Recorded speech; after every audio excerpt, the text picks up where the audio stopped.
10 ఇండ్లు ఇచ్చినా గొప్పే అన్నాడు. ఇప్పుడు ఆడని ఎందుకంటే అంత బాధ. ఇప్పుడు ఈ ఎండకు ఇప్పుడు మేము చేనుల రైతుల పొలాలలో ఉంటోళ్ళము వచ్చి ఎండకి బాధపడాలని అవసరం ఏముంది? ఆడు నైట్ మొన్న 12 గంటలకు టక్కి టింగ్ టింగ్ టక్కి పడతాయి. నేనేం చేసిన నైట్ 12 తర్వాత లేచి చూసిన వాస్తవానికి అరే పడ్డేమో వీడు ముఖ్యమంత్రి చెప్తుండగా మామూలు వేరే వ్యక్తి మాట్లాడుతున్నామో నమ్మపోదు.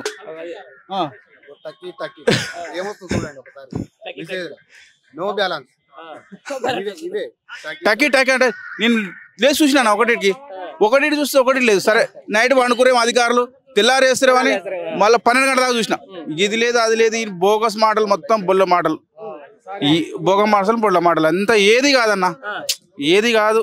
ఇదేదో ఈ ఇప్పుడు రేపు ఎలక్షన్లు ఉన్నాయి ఏదో టాప్ డూప్ చేయడానికే కానీ డ్రామే.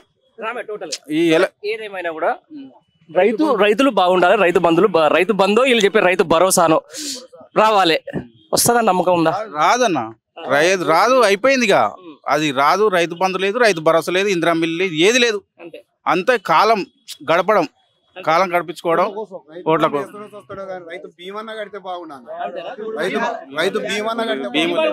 బీమా లేదు, ఏం లేదు సార్. ఇంతవరకు ఒక మనిషి చాలా మంది మళ్ళీ అన్న రైతు భరోసా అన్నాడు. మా గిరిజనులు, మేము ఒక గిరిజనుడిని మా కేసీఆర్ గారు ఏం చేసిండు, ఏమిచ్చిండు, అందరికి అటు హక్కు చట్టం కింద బుక్కులు ఇచ్చిండు. వాళ్ళకందరికి ఇచ్చిన వెంటనే వాళ్ళకు రైతు భరోసా అంటే రైతు బంధు ఇచ్చిండు. ఇప్పుడు మళ్ళీ సర్వే అని చెప్పి ఊర్లో ఏం చేయాలని రైతు మన అటవీ హక్కు ఉన్న బుక్కులు అన్ని మొత్తం డిలీట్ చేసి పడేసిండు. ఒక్కరికి లేదు. నేను బాగా చూసిన అక్కడ లగచర్లలో పాపం గిరిజనుల మీద పడుతున్నాడు. మొత్తం ఈ మన లంబడి సోదరుల మీద, గిరిజన సోదరుల మీద ఎందుకంత కోపం ఈ కాంగ్రెస్ పార్టీకి? ఓటేసినందుకు కోపం, ఓటేసి గెలిపించినందుకు కోపం. అది మెయిన్. మా ఎస్టీ అసలు మా జాతి మీద మాకే బుద్ధి లేదు మాకు.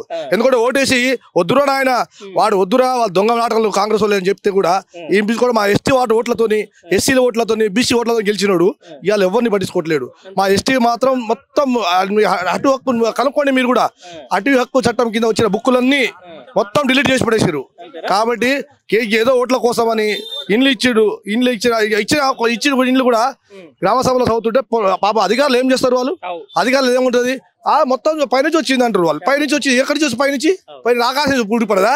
ఆ లిస్ట్ తయారు చేసే ఎవరు? గవర్నమెంట్.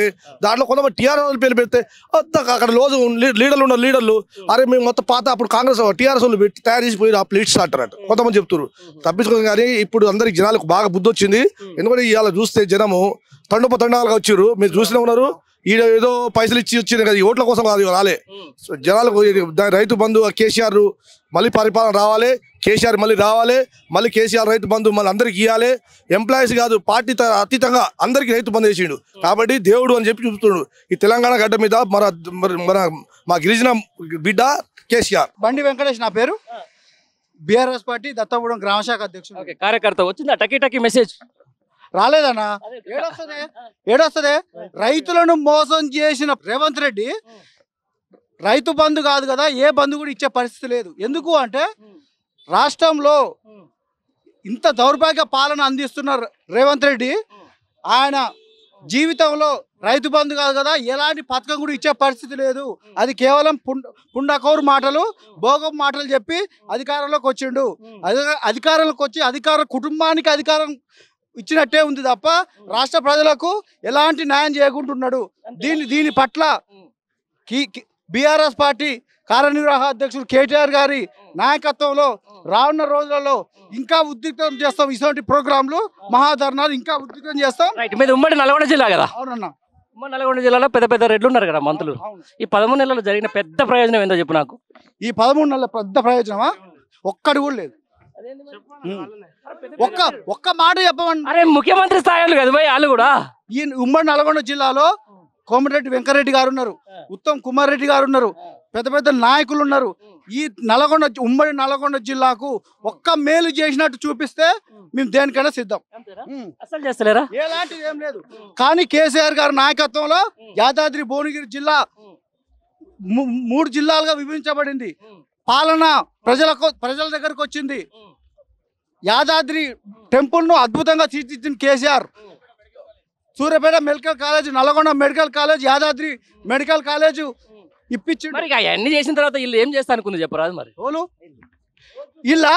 ఇలా రోజు పేపర్లకు వచ్చి ఫోటోలు ఇచ్చారు తప్ప దేనికి పనికిరాని ఒక దౌర్భాగ్యమైన నాయకులు కాంగ్రెస్ పార్టీ నాయకులు. పెద్ద మనిషి తోటి మాట్లాడదాం. ఏం సంగతి? అమ్మనవోలు విద్యాసాగర్, అమ్మర్బోలు విద్యాసాగర్ నీ పేరు? నల్గొండ జిల్లా. నల్గొండ జిల్లా.